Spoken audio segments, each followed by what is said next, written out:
చలంగారికి సంగీతం అంటే చాలా ఇష్టం. సంగీతంలో మంచి అభిరుచి కూడా ఉందట.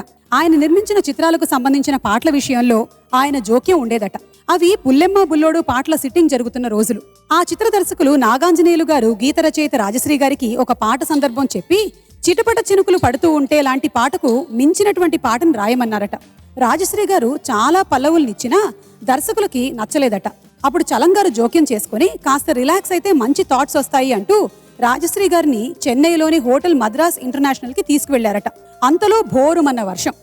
హోటల్ గది కిటికీ తలుపు తెరిచి తీక్షణంగా బయటకు చూస్తున్నారట రాజశ్రీ గారు. ఏంటి సార్ చిన్నపిల్లాడిలాగా వర్షాన్ని చూస్తున్నారు అని చలంగారు అడిగితే, ఆ వర్షం నేల మీద కురుస్తున్నట్టుగా లేదు, నా గుండెల్లో కురుస్తున్నట్టుగా ఉంది అని అన్నారట రాజశ్రీ గారు. వెంటనే చలంగారు స్పందించి, ఎస్ ఇదే మన పాటకి పల్లవి అని అరిచారట. వెంటనే సత్యం గారిని రమణ చిత్ర కార్యాలయానికి రప్పించి మొత్తం పాటని కంపోజ్ చేయించేశారట. ఆ పాటే కురిసింది వాన నా గుండెలోన అన్న మధుర గీతం. తీరా పాట రికార్డ్ అయ్యేటప్పటికి దర్శకులు చాలా స్లోగా ఉంది, సినిమాలోంచి తీసేద్దాం అని అన్నారట. పంపిణీదారులు కూడా సపోర్ట్ చేశారట. కానీ ఆ పాట మీద మక్కువతో చలంగారు ఆ పాటను అలాగే ఉంచేశారట. విడుదలయ్యాక విజయవాడ విజయలక్ష్మి టాకీస్లో సినిమా చూస్తూ ఆ పాటకు ప్రేక్షకులు స్పందించిన తీరు చూసి పులకరించిపోయారట రాజశ్రీ గారు, చలంగారు. ఇప్పుడు ఆ పాటని మనకు వినిపించబోతున్నారు హేమచంద్ర అండ్ సునీత. కురిసింది వాన నా గుండెలోన నీ చూపులే జల్లుగా, కురిసింది వాన నా గుండెలోన నీ చూపులే జల్లుగా, మూసిరే మేఘాలు కోసరే రాగాలు, కురిసింది వాన నా గుండెలోన నీ చూపులే జల్లుగా.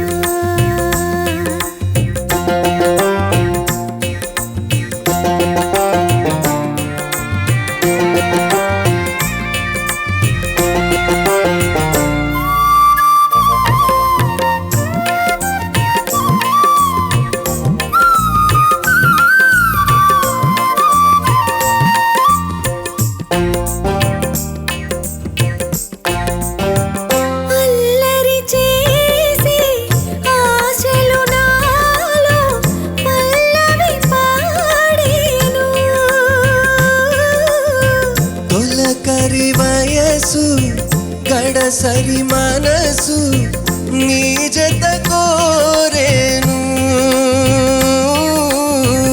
అల్లరి చేసే ఆశలు నాలో పల్లవి పాడేను, చలిగాలి వీచే గిలిగింత తోచే, కురిసింది వాన నా గుండెలోన నీ చూపులే జల్లుగా.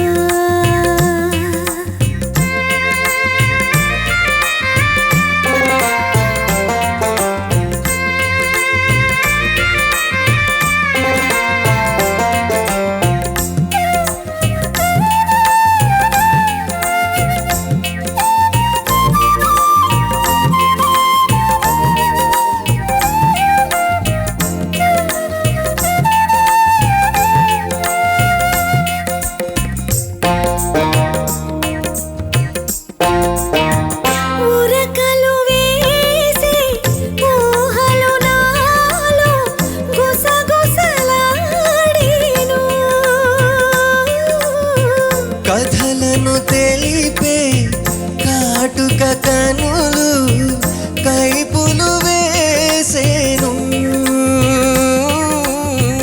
ఉరకలు వేసే ఊహలు నాలో గుసగుసలాడేను, దిగువు ఇంకేలా దరికి రావేలా, కురిసింది వాన నా గుండెలోన నీ చూపులే జల్లుగా, మూసిరే మేఘాలు కోసరే రాగాలు, కురిసింది వాన